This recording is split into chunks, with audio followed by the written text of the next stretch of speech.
Multiplication के बारे में बताएंगे।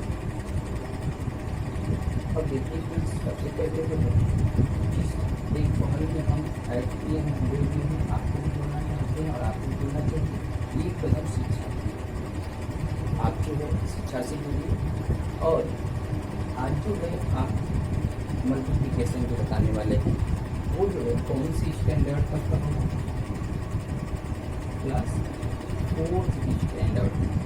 मतलब क्या होगा कि अधिकतर की क्लास 4th स्टैंडर्ड में मल्टीप्लिकेशन आते हैं और इस प्रकार की क्वेश्चंस जो है अधिकतर जो है एक्सरसाइज 3.7 में आपको मिलेंगे। अब इसमें रही बात कि इसको किस प्रकार से इस क्वेश्चन को सॉल्व करते हैं। इस क्वेश्चन को वर्ड्स प्रॉब्लम भी कहते हैं। इस क्वेश्चन को, इस प्रकार के क्वेश्चन को क्या बोलते हैं, वर्ड्स प्रॉब्लम। अब देखिए the price of A table is 165। एक टेबल का दाम कितने का है, 165 रुपीज है। What will be the price of 178 such table. तो कह रहा है सेम इसी प्रकार की 178 टेबल का दाम कितना हो जाएगा। इसमें जैसे कि आपको देख बताएं, आपको पता होना चाहिए कि जब किसी एक चीज़ का पता हो और ज़्यादा का, एक से ज़्यादा का पूछे तो सिंपल सा चीज़ है, जब ज़्यादा का पूछता है तो मल्टीप्लाई, क्योंकि मल्टीप्लाई करने पर कभी भी ज़्यादा ही आता है।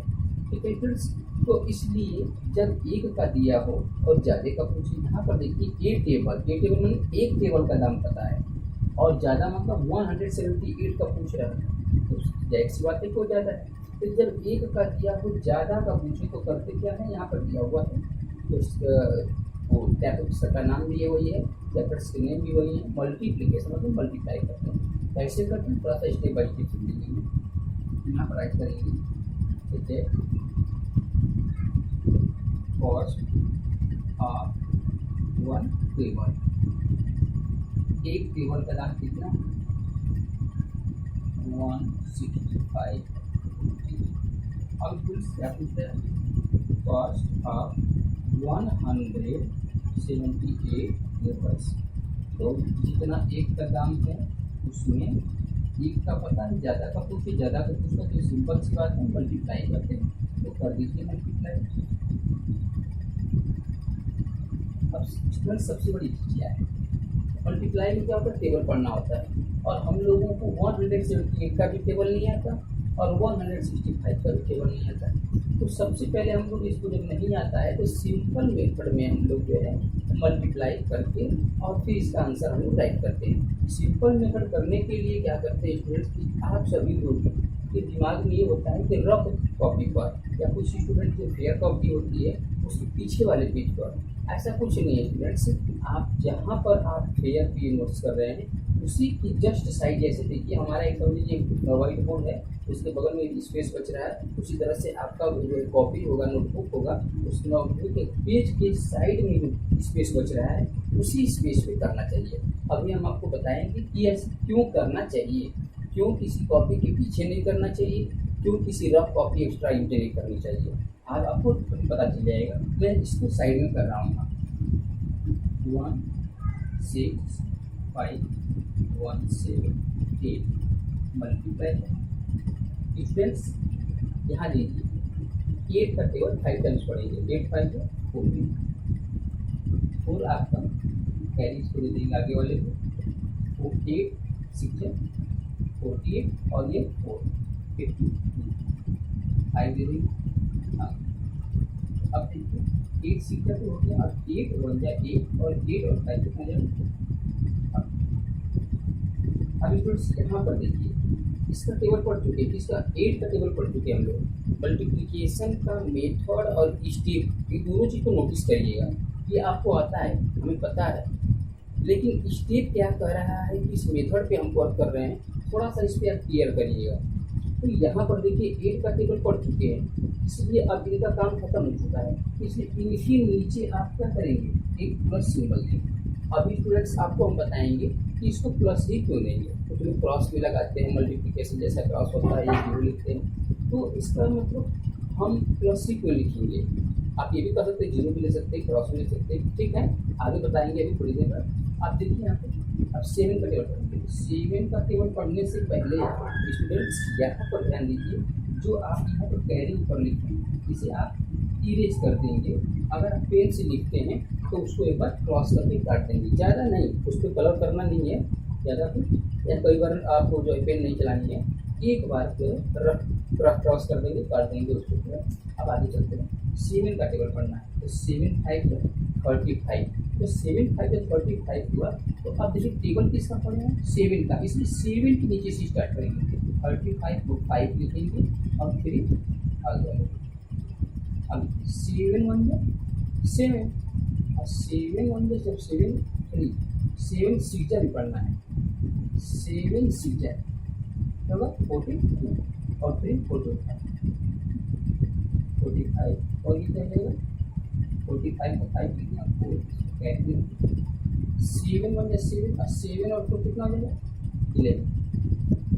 अब इसमें देखिए यहाँ पर 7 का भी टेबल आप पढ़ चुके हैं, 7 का टेबल पढ़ चुके, इसलिए 7 के नीचे भी क्या करेंगे हम ऐड लगाएंगे। ठीक है स्टूडेंट्स, यहाँ पर ध्यान दीजिएगा, नोटिस करिएगा। और यहाँ पर तो ऑलरेडी ऐड है ही, उसकी कोई दिक्कत नहीं है। अब सेम वही काम करेंगे। मेरे पास तो ऐसे हो तो हम इरेज कर लेंगे, अगर पेंसिल राइट कर रहे हैं तो इरेज कर सकते हैं, नहीं तो आप एक बार में इनको कैरी को दिए इसको कट कर लीजिए। अब नंबर किसका आता है 1 का टेबल पढ़ेंगे, 1 5 और 5, 1 का टेबल पढ़े इसलिए 1 के नीचे से लिखना स्टार्ट करेंगे। ध्यान दीजिएगा स्टेप पर, 1 6 1 1 का।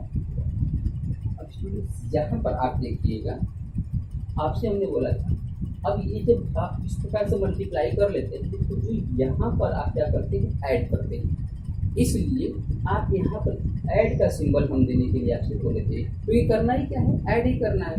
ये सामने रहेगा तो उनको पता चल जाएगा कि ऐड करना है, ठीक है।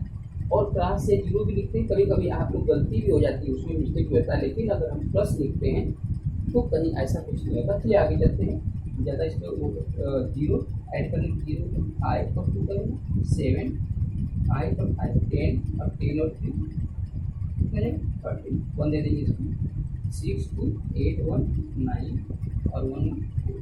तो इसमें सी जो आ गया इसे यहाँ पर राइट करेंगे 2 9 3 7 0 और यहाँ रुपी है तो रुपी राइट करेंगे।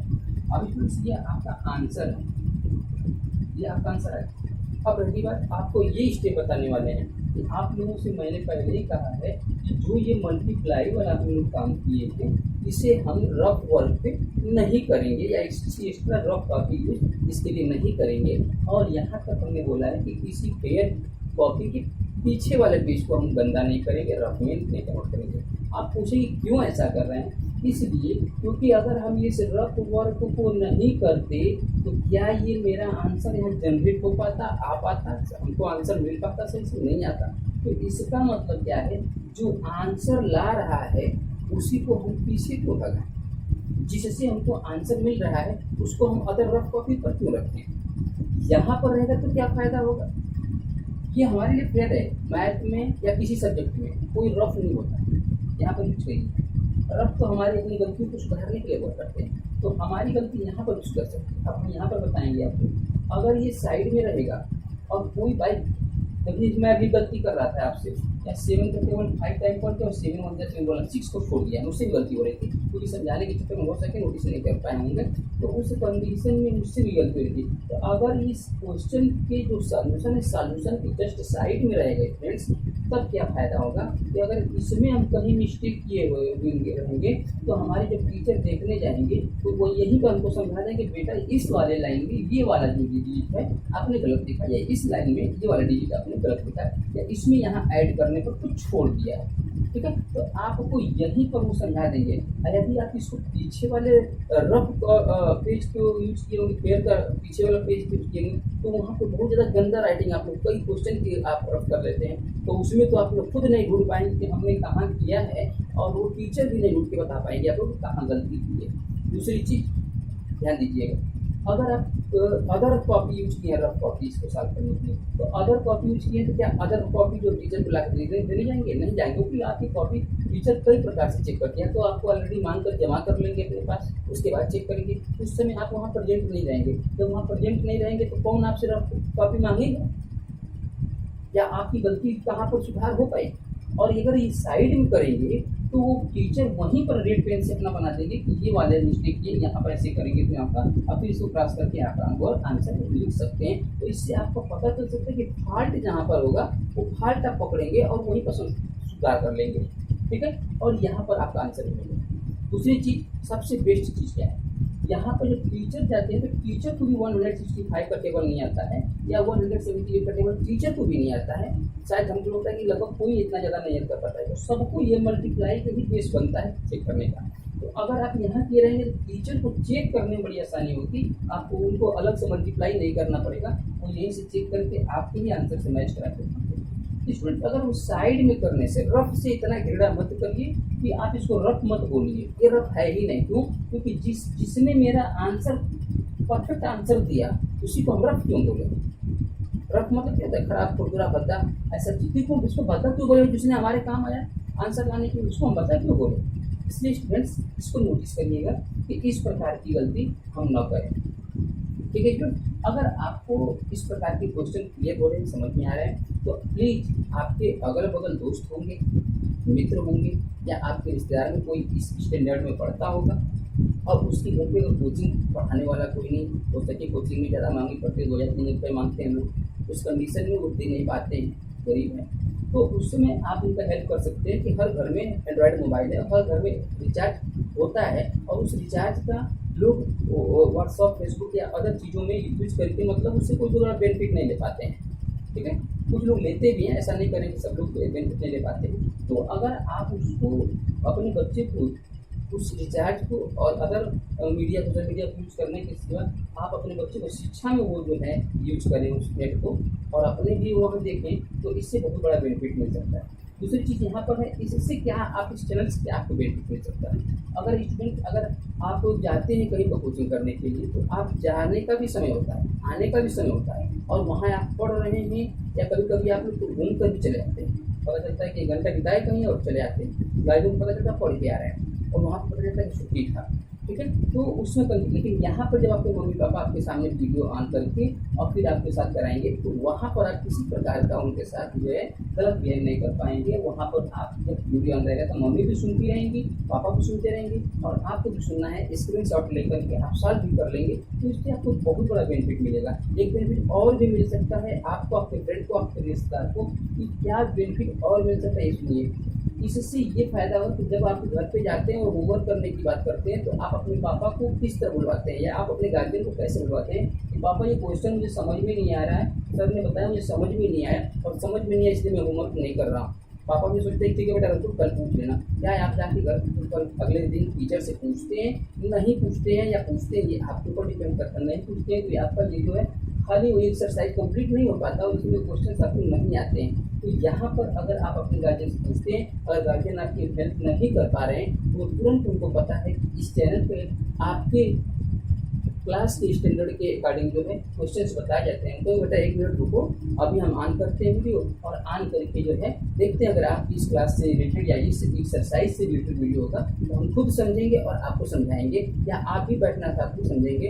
अगर आपको वीडियो से नहीं समझ में आएगा तो गार्जियन आपको समझ के आपको समझा देंगे, तो इससे आपका होमवर्क अधूरा नहीं रहेगा। तो स्टूडेंट इस प्रकार से बहुत ही हेल्पफुल है। तो अगर आपका हेल्प हो रहा है तो प्लीज़ आप भी एक लाइक, एक सब्सक्राइब करके आप जो है दूसरे का भी हेल्प करना सीखें। ठीक है स्टूडेंट, आगे चलते हैं, नेक्स्ट क्वेश्चन आपको बताते हैं। अब स्टूडेंट्स यहाँ पर देखिए इसी एक्सरसाइज से, इसी चैप्टर से रिलेटेड क्वेश्चन और आपको दे रहे हैं, जिससे आपका सभी क्वेश्चन क्लियर हो जाए, समझ में आ जाए अच्छी तरह से। तो ये bag contain 38 kg of rice. Students क्या कह रहा है कि एक बैग में जो है, एक बैग मतलब एक बोरा से रिलेटेड है, एक बोरे में 38 kg जो है मतलब क्या आता है, राइस आता है, चावल। तो एक बोरे में कितने केजी चावल आता है, 38 kg। अब कह रहा है कि how many rice do 25 bags, मतलब अब कह रहा है कि 25 का मतलब क्या है, 25 बैग्स, मतलब बोरे में 25 बोरे में कितने आएंगे। ऐसे ही इसी साइज का ऐसा ही बोरा है, तो इसलिए कह रहे हैं कि एक बोरे में कितने केजी राइस आता है, तो 25 बोरे में कितना आएगा। तो स्टूडेंट अभी अभी हम आपको ट्रिक बताए हैं एक का पता है और एक से ज़्यादा 25 का पूछ रहा है, तो जब एक का पता हो और ज़्यादा का पूछे तो मल्टीप्लाई करते हैं। यहाँ पर आप इस ट्रिक को याद रखिएगा। अब यहाँ पर मैं बताने जा रहा हूँ आपको कि ये देखिए ऐसा डेट 1 बैग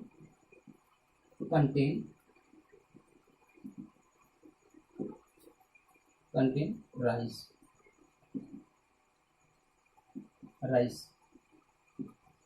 38 kg,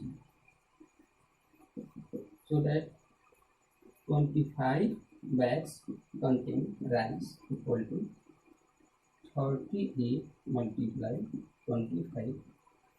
अब स्टूडेंट्स यहाँ पर देखिए 25 का टेबल थोड़ा सा इजी होता है, आप पढ़ भी सकते हैं, नहीं आता तो यहाँ पर रफ कार्य भी कर सकते हैं। यहाँ पर आप पढ़ लीजिएगा 25 का टेबल आपको आता है। 25 पर 220 और 25 3 75 और 20 70 और 20 कितना होगा 90 95। तो स्टूडेंट्स आपको पता चल गया कि एक बोरे में 38 केजी चावल आता है, तो 25 बोरे में कितने केजी आ जाएगा 950 केजी आ जाएगा। आता है तो आप रफ वर्क भी यहाँ पे कम कर सकते हैं। अगर आपको नहीं आ रहा है टेबल 25 का तो यहाँ पे कर सकते हैं। 40 होगा 19 होगा प्लस 2 8 16 2 3 0।